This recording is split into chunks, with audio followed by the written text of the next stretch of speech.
ان آیات میں سب سے پہلے تو اللہ تبارک و تعالیٰ نے یہ فرمایا کہ قد افلح من تزکا، فلاح اس کو ملے گی یا فلاح اس نے پائی جس نے پاکیزگی اختیار کی. یعنی دنیا اور آخرت دونوں میں صلاح و فلاح، کامیابی اسی شخص کو مل سکتی ہے کہ جو پاکیزگی اختیار کرے. اور پاکیزگی کاہے سے؟ کفر سے پاکیزگی، شرک سے پاکیزگی، بدعات سے پاکیزگی، گناہوں سے پاکیزگی، نافرمانیوں سے پاکیزگی، اللہ تبارک و تعالیٰ کا حکم نہ ماننے سے پاکیزگی.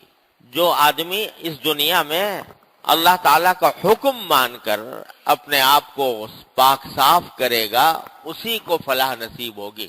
تو تزکا کا لفظ یعنی پاکیزگی حاصل کرنے کا لفظ بڑا جامع اور بڑا شامل لفظ ہے، ہر قسم کی پاکیزگی. اور ایک تو ہوتی ہے جسم کی پاکی، اس کے لیے عام طور سے لفظ استعمال ہوتا ہے طہارت، جسم کی پاکیزگی کے لیے، جسم کو صاف ستھرا رکھنا، اس کے لیے لفظ استعمال ہوتا ہے نظافت، ستھرائی. اور دل کی پاکیزگی اور نفسانی خواہشات کی پاکیزگی، اس کے لیے لفظ آتا ہے تزکیہ. تو یہاں ذکر ہے نفس کی اور دل کی پاکیزگی کا، کیونکہ جب دل پاکیزہ ہوتا ہے تو انسان اللہ تعالیٰ کا ہر حکم ماننے کو تیار ہوتا ہے، اپنے آپ کو آمادہ کرتا ہے کہ اللہ تعالیٰ کا ہر حکم مانے. جب ہر حکم ماننے کے لیے تیار ہو جاتا ہے تو پھر جسم کی پاکیزگی بھی حاصل ہو جاتی ہے، کیونکہ اللہ کا حکم ہے کہ جسم کو پاک رکھو، اور اس سے صفائی ستھرائی بھی حاصل ہو جاتی ہے، اس واسطے کہ اللہ اور اللہ کے رسول صلی اللہ علیہ وسلم نے صاف ستھرا رہنے کی بھی تلقین فرمائی ہے. اور پھر جو نفسانی پاکیزگی ہے یعنی کفر سے علیحدگی، بدعات سے علیحدگی، شرک سے علیحدگی اور گناہوں اور نافرمانیوں سے علیحدگی، یہ بھی اس میں داخل ہو جاتی ہے. یہ سب چیزوں کو شامل ہے لفظ تزکا. فلاح اسی کو ملے گی. اور دو لفظوں میں اگر کہیں تو فلاح اس کو ملے گی جو اللہ کا تابع دار ہو کر زندگی گزارے. بس یہی پاکیزگی ہے، اللہ کا تابع دار ہو کر زندگی گزارے. کام بھی دل میں، کام بھی وہ کرے جو اللہ کی مرضی کے مطابق ہو، اور دل میں ارادے بھی وہ پیدا کرے کہ جو اللہ کی مرضی کے مطابق ہوں. ان خواہشات کو، دل کی ان خواہشات کو دبائے جو اللہ کی مرضی کے خلاف ہیں، اور ان خواہشات کو اوپر لائے اور ان پر عمل کرے جو اللہ تعالیٰ کی رضا کے مطابق ہو. یہ خلاصہ ہے تزکا کا. اب اس کو حاصل کیسے کیا جائے اس پاکیزگی کو؟ اس کے لیے اللہ تبارک و تعالیٰ نے دو طریقے بتائے ہیں مختصر، اور ایک رکاوٹ کا ذکر کیا ہے جو اس پاکیزگی کو حاصل کرنے میں جو چیز رکاوٹ بن جاتی ہے اس رکاوٹ کا ذکر فرمایا، اس رکاوٹ کو دور کرنے کی ضرورت ہے.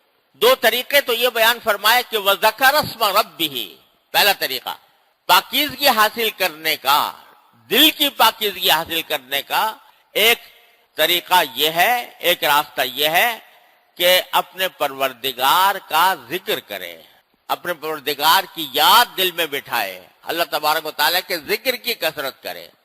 ذکر اسم ربہ، اپنے پروردگار کے نام کا ذکر کرے. اور اگر دیکھو تو اگر کسی آدمی کے دل میں اللہ تبارک و تعالیٰ کی یاد بس جائے، اس کا ذکر زبان پر ہو، خیال دل میں ہو، تو یہ خیال اور یہ ذکر انسان کو ہر طرح کی برائیوں سے، ہر طرح کے گناہوں سے، ہر طرح کی نافرمانیوں سے بچانے کے لیے بچائے گا. چور چوری کیوں کرتا ہے؟ اس لیے کرتا ہے کہ اللہ کو بھول گیا. اللہ بچائے. بدکاری کرنے والا بدکاری کیوں کرتا ہے؟ اس لیے کرتا ہے کہ اللہ تعالیٰ کو بھول گیا. دھوکہ دینے والا کیوں دھوکہ دیتا ہے؟ اس واسطے کہ اس نے اللہ تبارک و تعالیٰ کو بلا رکھا ہے. اگر اللہ کی یاد ہوتی دل میں تو وہ کبھی بھی کسی نافرمانی پر آمادہ نہ ہوتا. حضرت عبداللہ بن عمر رضی اللہ تعالیٰ عنہ کا یہ واقعہ منقول ہے کہ وہ کہیں کسی چرواہے سے، انہوں نے سفر کے دوران چرواہے سے کہا کہ تم مجھے بکری میں اس کا دودھ دے دو، میں مسافر ہوں. تو اس پر چرواہے نے کہا کہ بکری اگر میری ہوتی تو میں ضرور دے دیتا، لیکن یہ بکری میرے پاس امانت ہے، کسی نے مجھے چرانے کے لیے دی ہوئی ہے، میں اس کا مالک نہیں ہوں، اس کے دودھ کا مالک بھی نہیں ہوں. اس کی اجازت کے بغیر میں دے نہیں سکتا، معذرت خواہ ہوں۔ حضرت ابن عمر نے ان کو ایسے ہی آزمانے کے لیے کہا کہ ایسا کرو، میں تمہیں ایک ترکیب بتاتا ہوں کہ تم مجھے یہ بکری فروخت کر دو، میں تمہیں پیسے دے دیتا ہوں، اور جب مالک کے پاس جاؤ وہ پوچھے کہ بکری کا کیا ہوا تو کہہ دینا بکری کو بھیڑیا کھا گیا، اور بھیڑیا کھاتے ہی رہتے ہیں بکریوں کو، تو کوئی ایسی بات نہیں ہوگی، تمہارا فائدہ یہ ہوگا پیسے تمہیں مل جائیں گے، اور میرا فائدہ یہ ہوگا کہ بکری اپنے ساتھ رکھوں گا، جب بھی سفر کے دوران مجھے ضرورت پیش آئے گی تو اس کا دودھ لے کر پی لوں گا، دونوں کا فائدہ ہے۔ اس نے عبداللہ بن عمر کو یہ کہتے ہوئے سنا تو بے ساختہ اس کی زبان پر جو لفظ آیا وہ یہ کہ یا ھذا فأین اللہ، یہ تم جو بات مجھے بتا رہے ہو یہ میں کر تو لوں یہاں جنگل میں تنہائی میں، لیکن اللہ میاں کہاں گیا، اللہ کہاں گیا؟ اس وقت حضرت عبداللہ بن عمر نے کہا جب تک تیرے جیسے انسان اس دنیا میں موجود ہے انشاءاللہ کوئی کسی کا حق نہیں مار سکتا۔ تو یہ حق جو مارتے ہیں لوگ دوسرے کا، وہ کیوں مارتے ہیں؟ اس لیے کہ خدا کی کے سامنے ہونے کا احساس دل سے ختم ہو گیا۔ تو ذکر اللہ تبارک و تعالیٰ کا ذکر وہ چیز ہے جو انسان کے دل میں اللہ تعالیٰ کی یاد بٹھاتی ہے، اللہ تعالیٰ کے سامنے پیش ہونے کا احساس تازہ کرتی ہے کہ ایک دن مجھے اللہ کے سامنے پیش ہونا ہے۔ جب یہ بات دل میں بیٹھ جاتی ہے تو پھر وہ انسان کو پاکیزہ بناتی ہے، اس کے اندر پاکیزگی پیدا کرتی ہے، وہ گناہوں سے اس کو بچاتی ہے، کسی کا حق مارنے سے بچاتی ہے، حرام آمدنی حاصل کرنے سے بچاتی ہے۔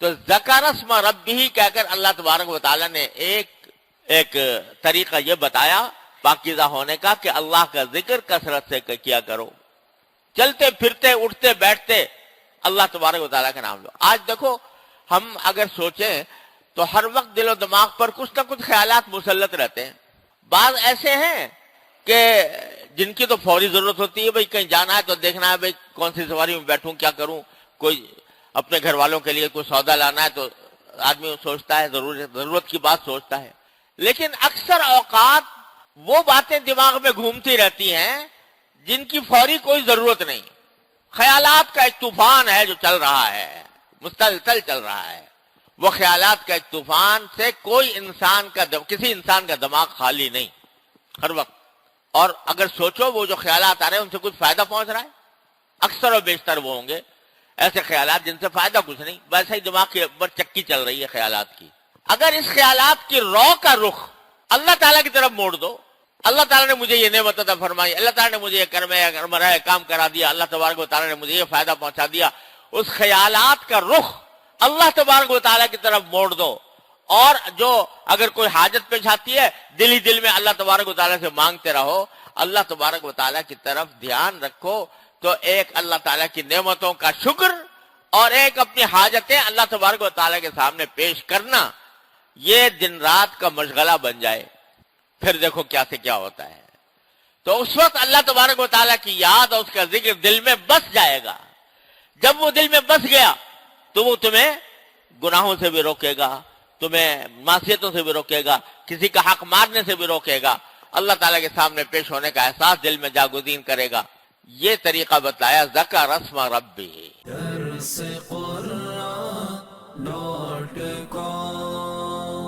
www.darsequran.com